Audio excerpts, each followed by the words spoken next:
Singapore, that is between the east coast of the United States, where it's -10, and Beijing, where I will head late next week, where it's -18. So I'm very happy to be here, not only for the reason of climate, by the way. Many friends here in Singapore. This is my third visit, I think. But I'm still intimidated when I'm being introduced as saying I will talk for about 40 minutes, which means exactly 40 minutes in Singapore and in Switzerland. No more and no less. Okay, and I'm not sure I'm going to deliver on that precision.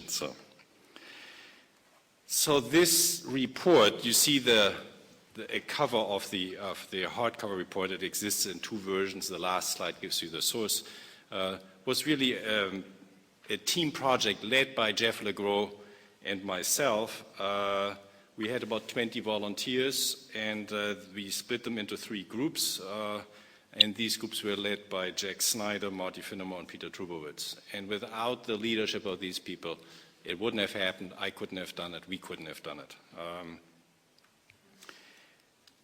There's clearly, at the time I picked the topic, and I think this has not been changed by the Obama election, a widespread perception in the world that American standing has declined dramatically in the past decade. President Obama has an admirable charisma, and despite this charisma, I think it is unlikely that this perception, these are the task force members, that this perception of decline is going to change that much. Standing matters for scholarship and policy for different reasons.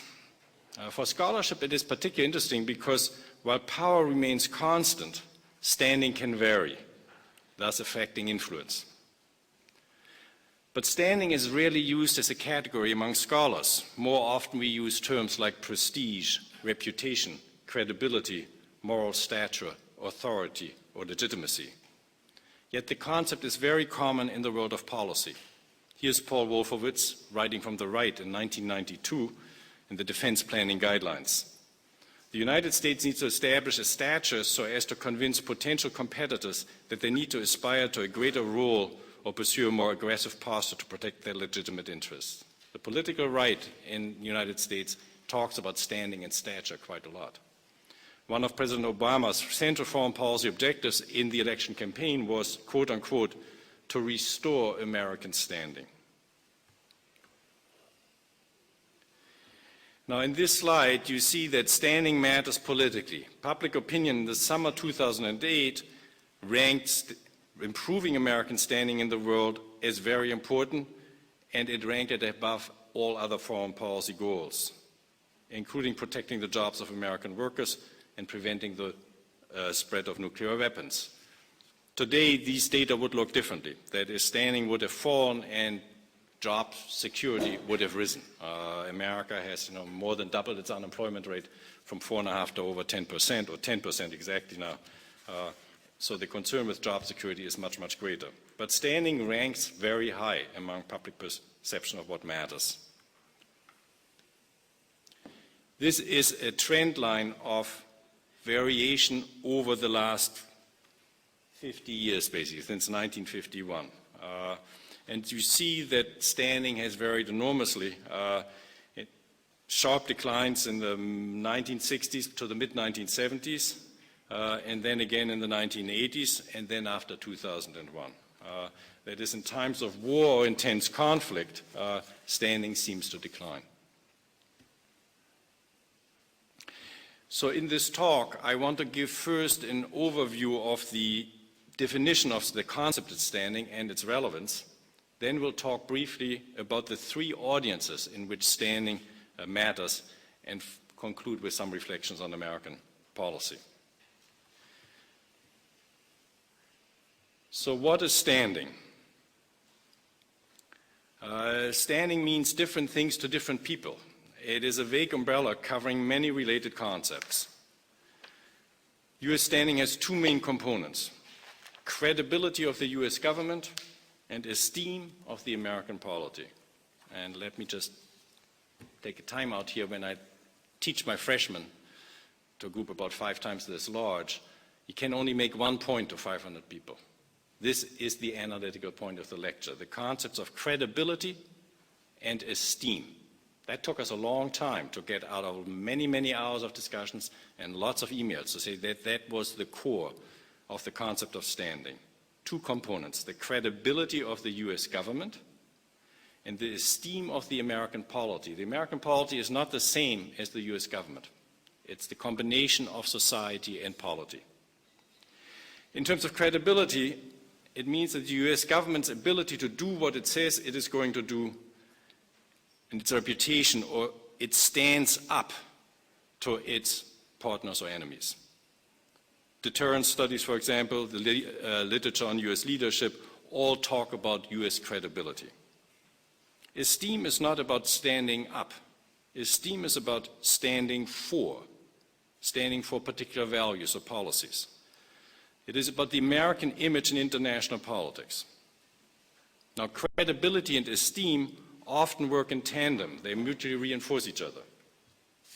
But they can also work at cross purposes.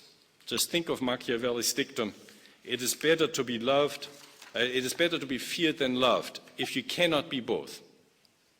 And these situations do exist in international politics.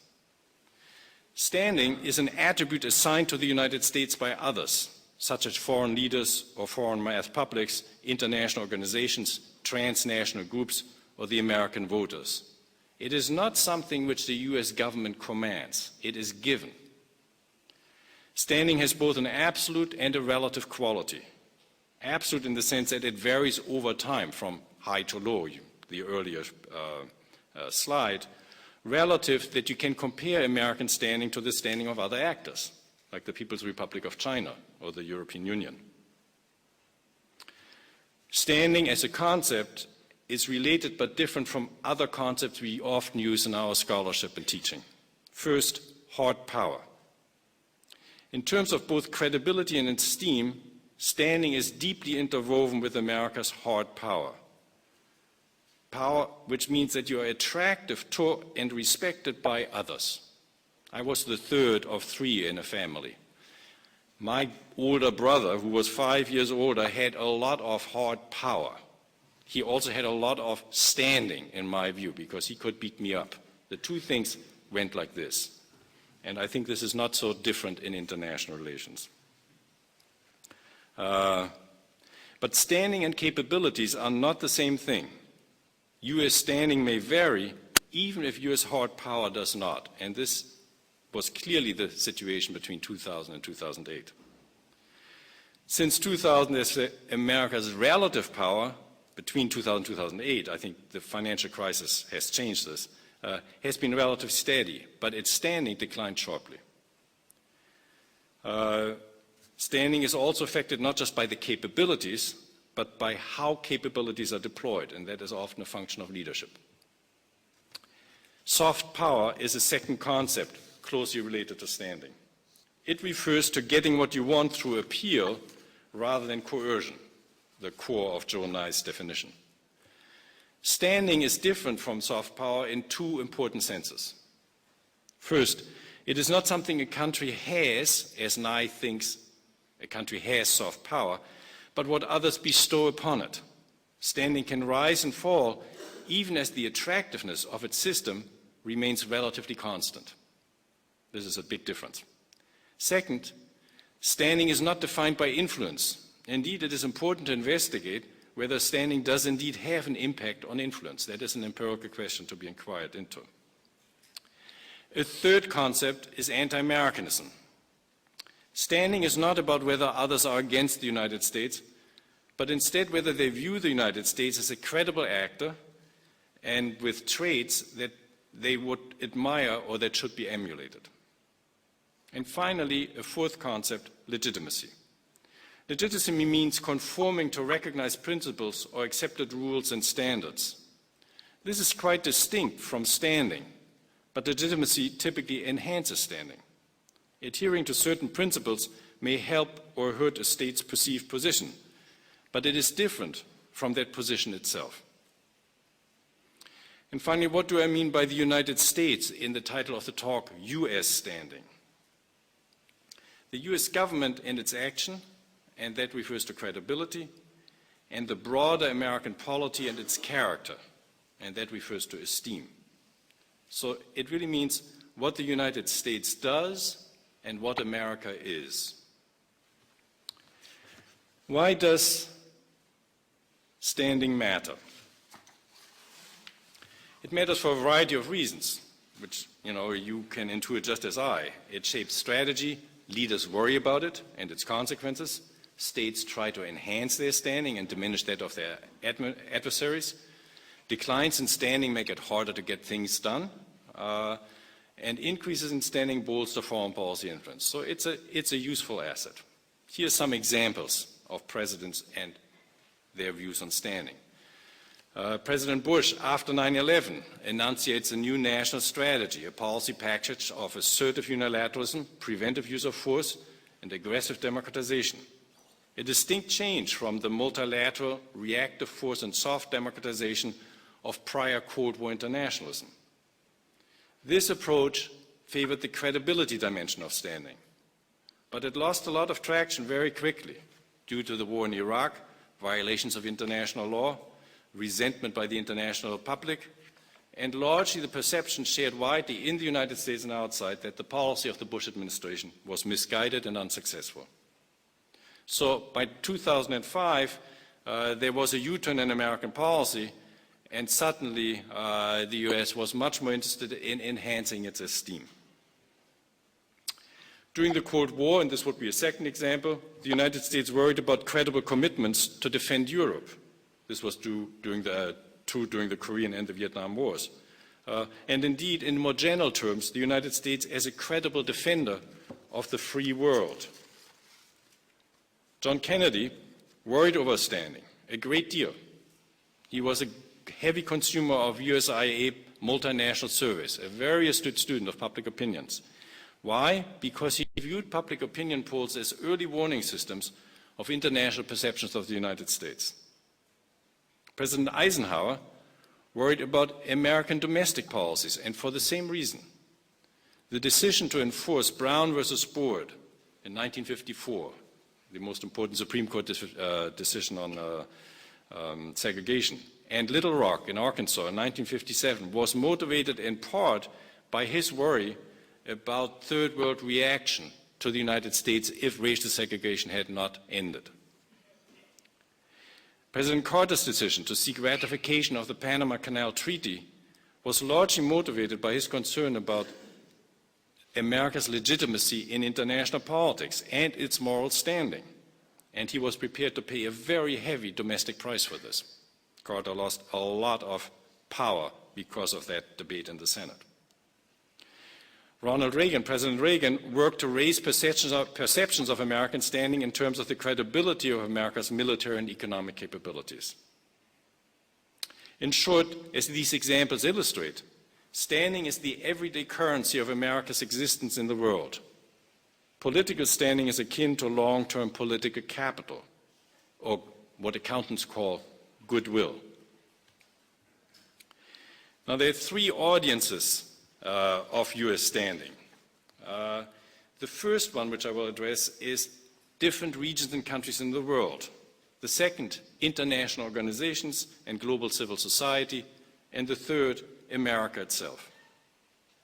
For each of these three audiences, the pressing questions about standing are the same. What is the track record of standing? If it has risen or fallen, why has it done so? And since these audiences bleed into each other, they are not hermetically sealed, how have changes in US standing in one arena influenced standing in the others? So let me then turn to the first picture, which here is a summary of the Pew results of America standing in different regions. Lots of figures. But I just say that the summary of this is that the recent downturn in American standing has been very uneven across different world regions. There are substantial national and issue variations.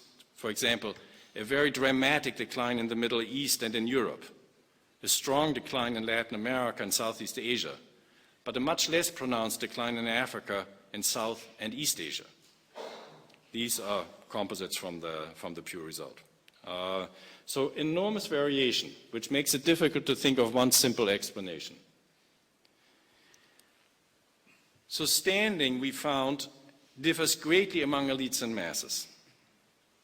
Elites think about standing in different terms. There, America's standing is affected by the perception of US policy and whether that policy helps or harms elite interest. For general publics, on the other hand, standing is affected by the perception on the justness and the morality of American conduct. There's often a considerable structure between what elites and what mass publics see and want.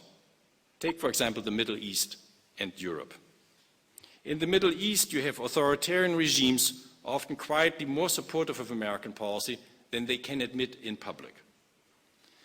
Mass publics, on the other hand, often are more critical, often also because this is a way of politically indicting their own unappealing regimes. American policies in the Middle East thus produce diametrically opposed results at government and popular levels. In Europe, democratically elected governments by and large express the sentiments of their mass publics. If there are divergences, salient issues in the next will be settled in the next election campaign. In Latin America and in Southeast Asia, there is less decline, and in East Asia and Africa, America's standing has largely held constant. So the gap between elites and masses is politically less salient. One interesting finding of this analysis is that regime type does not seem to matter in the decline of American standing. The erosion of American standing was greatest in the least democratic region in the world, the Middle East, and in the most democratic one, in Western Europe. Secondly, standing means different things in different regional contexts. And these differences in meanings are very important politically. For regional priorities differ. There are different regional threat syndromes. There are different degrees of regional integration. There are different types of regional identity. And there are, of course, different relationships between the United States and different regions. In the Middle East, for example, since 2002, democratization policies threatened authoritarian regimes. And the perceived US disengagement from the Israeli-Palestinian conflict hurt America's standing both with the general public and with the elites. In sharp contrast, in East Asia, the continued availability of American export markets enjoyed strong support among elites and mass publics, even though, as we now know, that availability was utterly toxic for the global economic crisis which we are now confronting.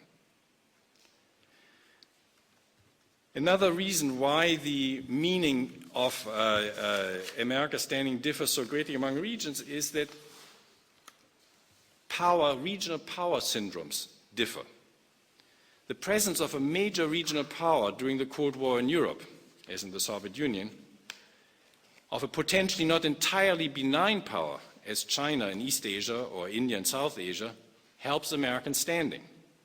And Iran's policy in the Middle East helps American standing with the Sunni states of the Middle East. In the absence of a major regional power, as in Latin America, which is now changing as Brazil is rising, you will find America standing in decline. And if there is no regional power, as in Africa, but only the memory of a European colonial rule, this will bolster American standing, both in terms of esteem and credibility.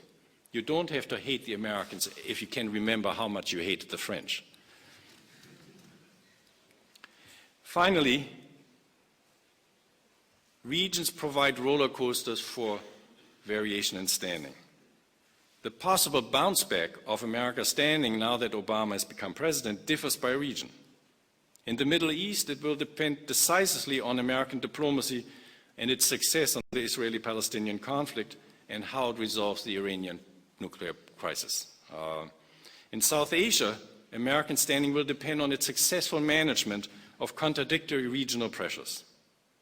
In East Asia, American standing hangs on policy success with economic and security issues, and in a crisis in which there are apparently fewer global and regional public goods. And in Africa, America's standing will hang on the size of the aid budget, which is, of course, under enormous pressure in times of skyrocketing budget deficits in the United States. Today, it's too early to tell whether changing the course of American foreign policy, as Obama has clearly done in the last year, will be enough to reverse the sharp recent decline in standing. I personally remain quite skeptical. Let me then move to the second audience, international organizations.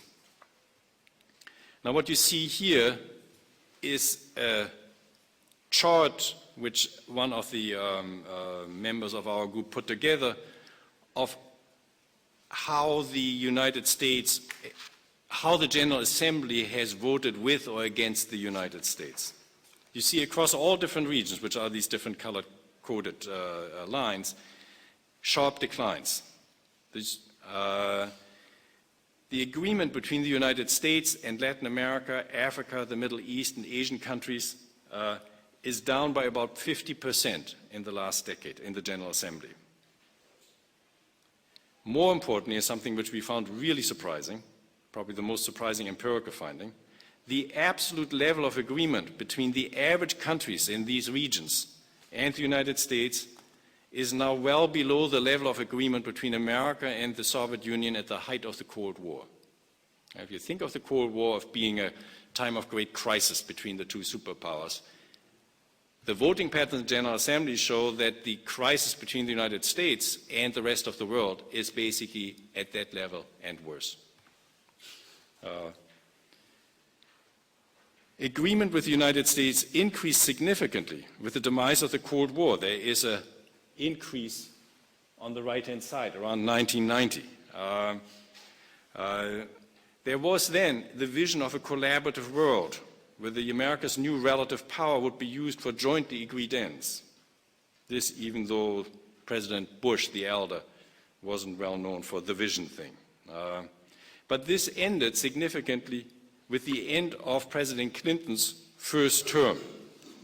That is a Democrat, saxophone playing, quite lovable and charismatic. Why? Because the world arguably began to detect rising instances of American unilateral exercise of power, such as pressuring the Europeans during the Balkan crisis, or the United States and NATO bombing of Yugoslavia during the Bosnian and Kosovo War, or the non-payment of UN dues and the defeat of ratification of the Chemical Test Ban Treaty. And of course, all these developments were accelerated with the unilateral stance of under the Bush administration. The early decisions, the rhetoric on the ABM Treaty, the Kyoto Protocol, the International Criminal Court, and then later the invasion of Iraq. So, in general, you have then seen a decline in standing not just when President Bush becomes president. This is always a conceit of the left in America. It starts under President Clinton. Now, the General Assembly votes are, of course, not the only indicator. We've looked, for example, at press freedom, the Press Freedom Index done by the Reporters Without Borders. The United States standing has declined from number 17 in the year 2002 to number 36 in the year 2008. The United States now shares that spot with Bosnia, South Africa, Spain, and Taiwan. Even on an issue like development aid, the United States does poorly. The Center for Global Development's Commitment to Development Index, despite the American Africa Initiative, ranks the United States 19 out of 22 rich countries, as assessed in 2008.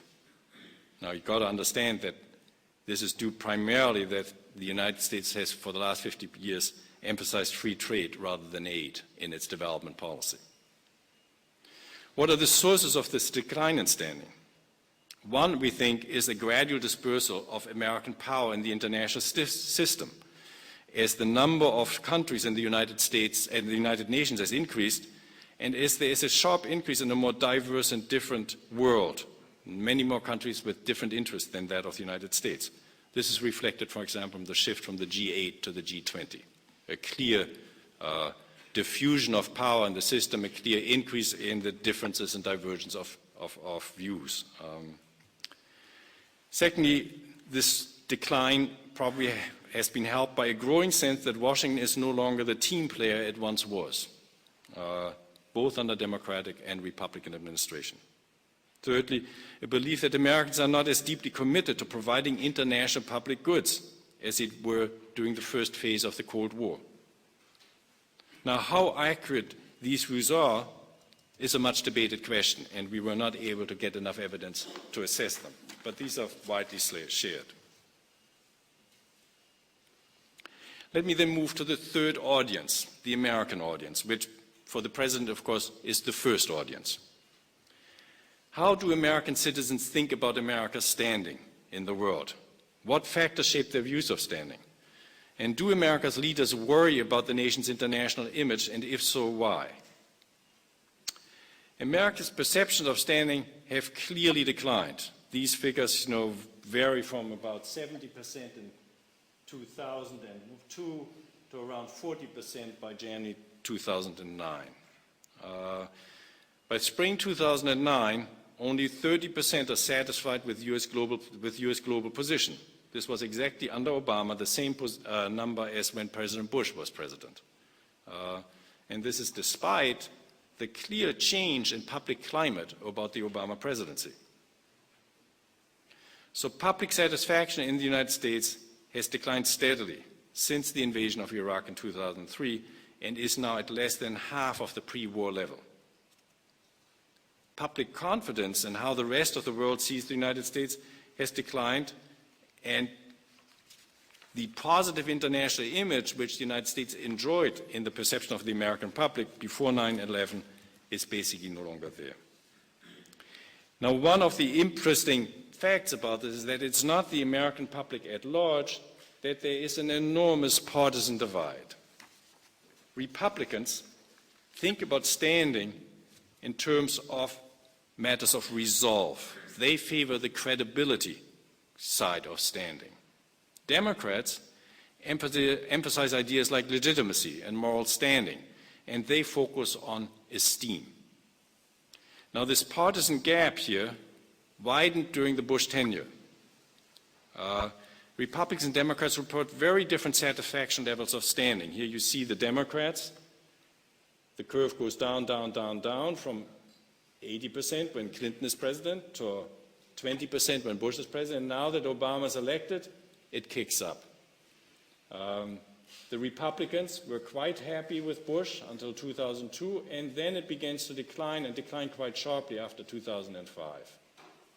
The independents are pretty close to the Democratic curve. The independents are the black curve in the middle. But the partisan difference is clearly increased during the Bush presidency. So Republicans and Democrats report very different satisfaction levels. The partisan divide, however, predates the Bush presidency.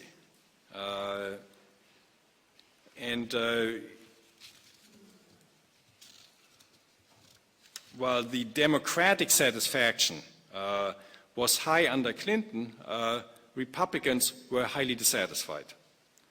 So here are the data for the partisan divide since 1958. This was an enormous amount of work putting these things together. And you see on the bottom half of the chart how the divide broadens, increases over time. So increasing polarization on the question of standing in line with increasing polarization in American politics. Now, partisan differences spiked first during the Clinton years and increased during the Bush first term. So you have, again, a pattern which is not related just to the Bush administration, especially as foreigners and the Democratic left in America seem to believe.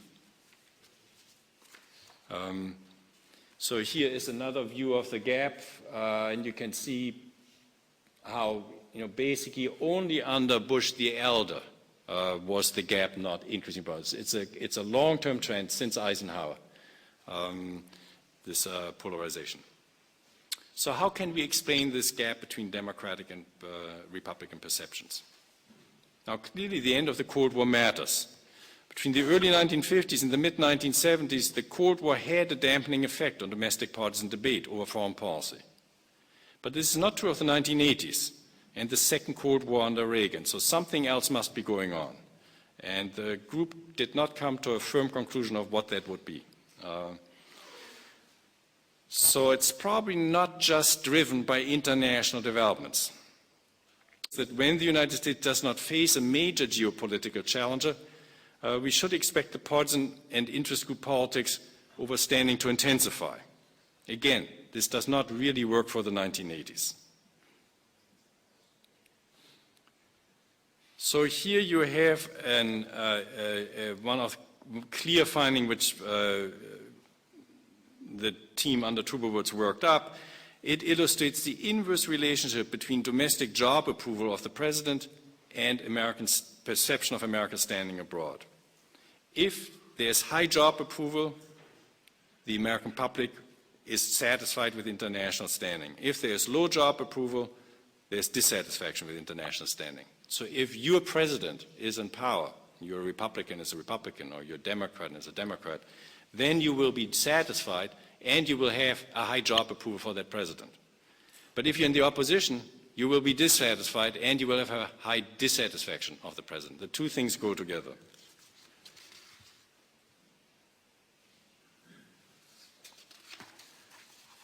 Let me make 4 conjectures. They're not conclusions, but they're more speculative than conclusions. 4 conjectures about the relationship between these 3 audiences: America standing across regions, international organizations, and in the American public. The first one, and really striking, is the consistency in the distinction between the 2 main aspects of standing: credibility and esteem. These concepts crop up in abstract conceptual discussions. They show up in the different notions of standing held by elites and mass publics in different regions and countries around the world, and they are very important for differentiating between Republicans and Democrats in the United States. So these 2 concepts, esteem and credibility, are clearly the core and invariant according to a political context.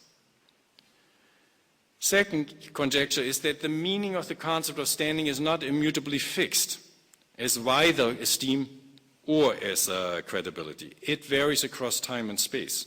For example, during the Cold War, America's standing varied greatly among the Soviet Union, the People's Republic of China, and the Third World, both among governments and mass publics.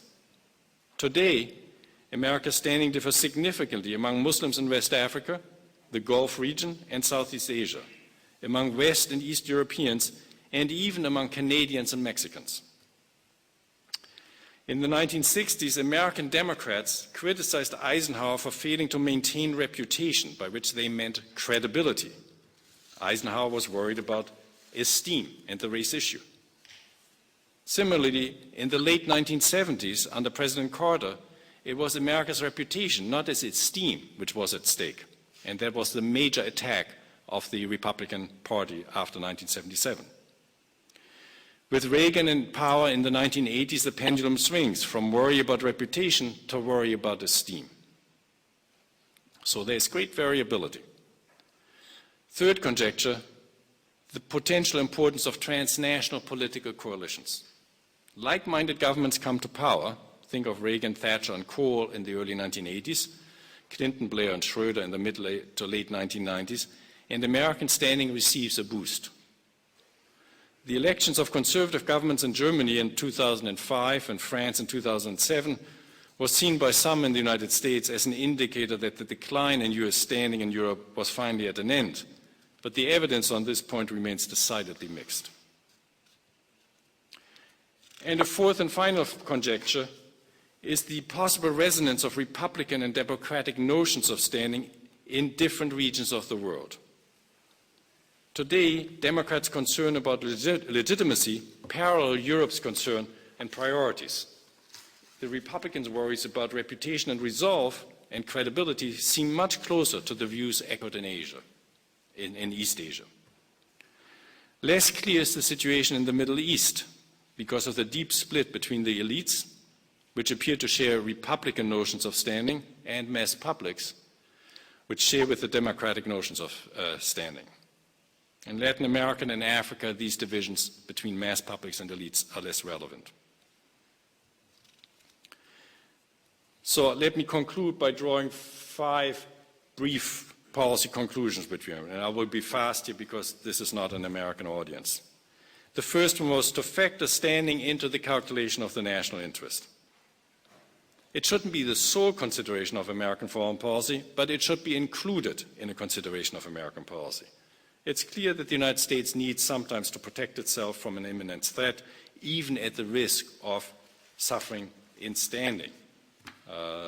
If you look at the reaction to the new list for 14 countries with special security, this is something the US says we got to do. It isn't going to increase America's standing among moderate publics in the Middle East.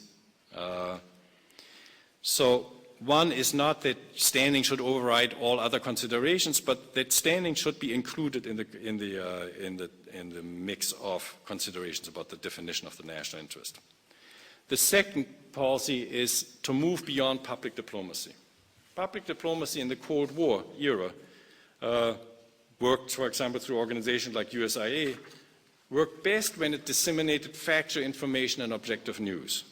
The deliberate spinning of news in recent years, imitated from election campaigns now by the US State Department, is received with outright disbelief and deep suspicion around the world.